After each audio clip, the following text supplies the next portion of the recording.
I would say changes, the two kind of things that come to mind immediately are like automation.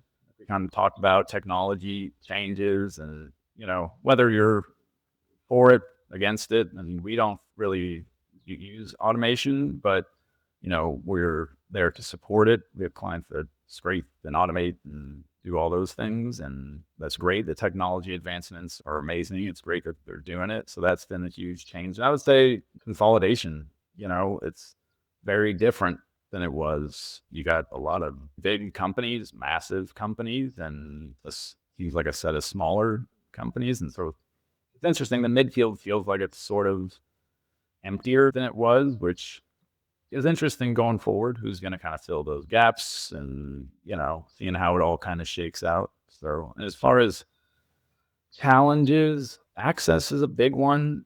That's sort of why I always try to stay involved, not to get too much into the weed on access to their IDs and stuff. But, one of my big pushes for PDSA was to get end users involved more kind of across the board, because as far as access goes, I think they swing a bigger hammer than we do. We seem like a biased objector, whereas, end users don't, care about screening necessarily, as part of I'm sure they do to some extent, but yeah, I feel like they have a lot more say. I always kind of harken back to our Michigan woes from a few years ago. We had Care.com come on there, and I felt like the mood in the room changed drastically when Care.com came on. So yeah, that's just kind of a few of the changes and kind of challenges that come to mind.